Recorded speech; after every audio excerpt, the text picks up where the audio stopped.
কিরে দিদি, তুই তো কিছুই করছিস না, বুঝতে পারছিস না আমরা ধরা পড়ে গেছি?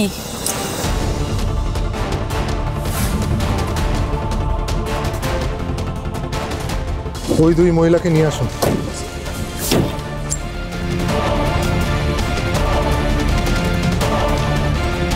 আপনারা নামুন।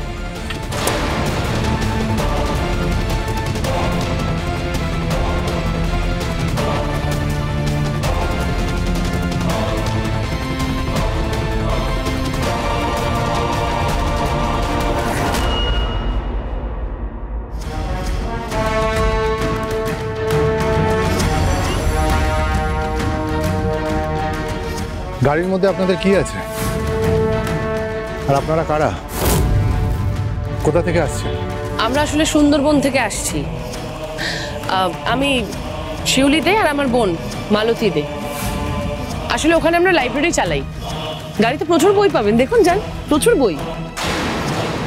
হ্যাঁ স্যার, দেখলাম বইপত্র ছাড়া বিশেষ কিছু নেই ও গাড়িতে। তুমি ওদের চেনো? হ্যাঁ, আশপাশে কি ঘটনা ঘটছে জানো? দেখি আই কার্ডগুলো দেখি। নিশ্চয়ই দে।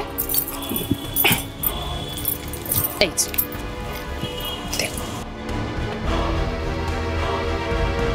তাহলে এই নামগুলো আপনাদের, তাই তো? হ্যাঁ, ওই তো লেখা আছে, দেখতে পাচ্ছেন তো।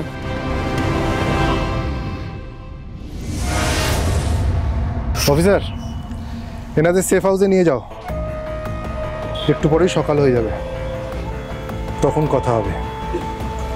রাত্রির বেলা মহিলাদের অ্যারেস্ট করে থানায় নিয়ে যাওয়া যায় না। অ্যারেস্ট কেন? অ্যারেস্ট কেন করবেন? আর আমাদের এখন কোথায় নিয়ে যাবেন? মানে কেনই বা নিয়ে যাবেন? আমাদের তো বাড়ি ফিরতে হবে, বলুন। ফিরবেন? তার আগে ভালোভাবে কিছু জিজ্ঞাসাবাদ করে নি। আচ্ছা, মুশকিল তো, আপনাকে আইডেন্টিটি কার্ড দিলাম। দিয়েছেন, তাও কিছু জিজ্ঞাসাবাদ করা বাকি আছে। অনেক রাত হয়ে গেছে, তাই আপনাদের অ্যারেস্ট করছি না। ওনাদের নিয়ে যাও, আর গাড়ির ভেতরে যেই বইগুলো আছে ওইগুলো বার করো। যাও, ওনাদের নিয়ে যাও।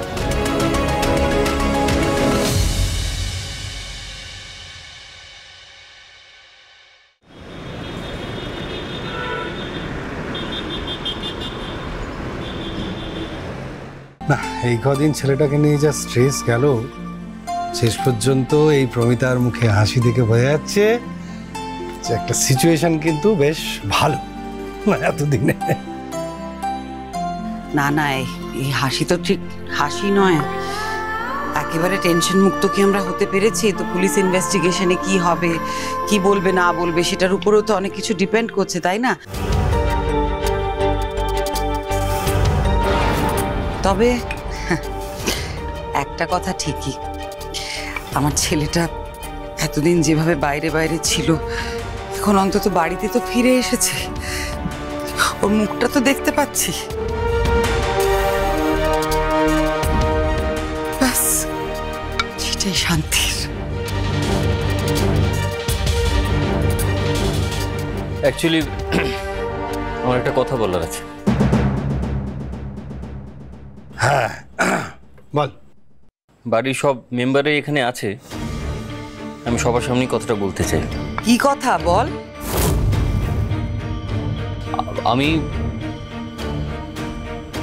আমি একলব্যর সামনেও কথাটা বলতাম, মানে একলব্য থাকলে ভালোই হতো।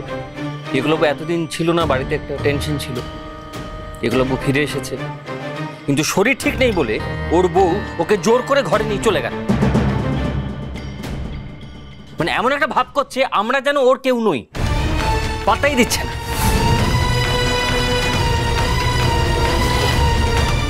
মাঝে মধ্যে রাঙা এমন ব্যবহার করে না, আমার নিজেদেরকে ফালতু মনে হয়, ফেকলু মনে হয়।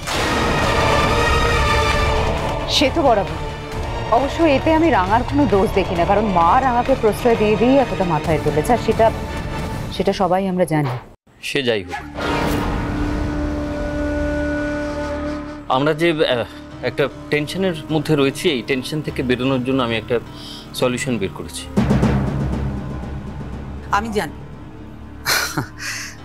তুই এটাই বলবি তো যে বাড়িতে যা সিচুয়েশন, সবার মন মেজাজের যা অবস্থা, সবাই মিলে কোথাও বেরিয়ে আসলেই ভালো হবে। মানে আক্কু যে প্ল্যানটা করেছিল, কি রে, তাই তো? চলো তাহলে ওই বেড়ানোর প্ল্যানটা করে ফেলা যায়, বাচ্চাগুলো অনেকদিন বাইরে যায় না। সভ্য, তুই তো বেড়ানোর ক্যাপ্টেন, তাহলে প্ল্যানটা করে ফেল। হ্যাঁ হ্যাঁ, চলো তো ঘুরে আসি। বাড়িতে যা টেনশন চলছে। না না শোন, বাচ্চাগুলো কিন্তু বলেছে পাহাড়। এক্স্যাক্টলি দাদা, টেনশন আছে তো, এই বাড়িতে টেনশন আছে। এই টেনশনটা আমরা আর কেউ চাই না, আর এই টেনশন থেকে বেরোনোর জন্যই আমি একটা সলিউশন বের করেছি, আর আমার বিশ্বাস তুই আর বৌদি আমাকে সাপোর্ট করবে।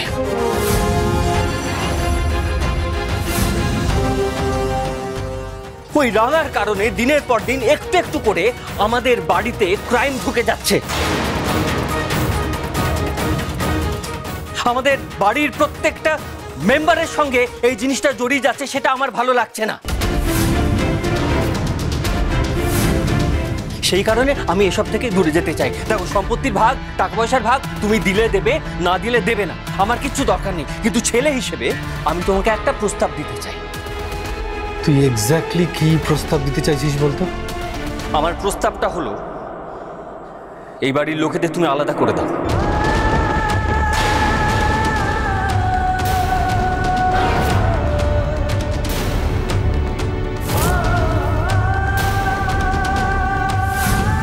এই সংসারে সবার একসাথে থাকার দিন শেষ হয়ে গেছে,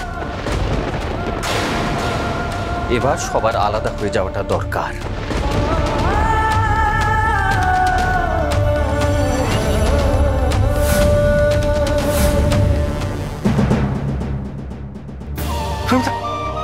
মা,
রাঙামাটি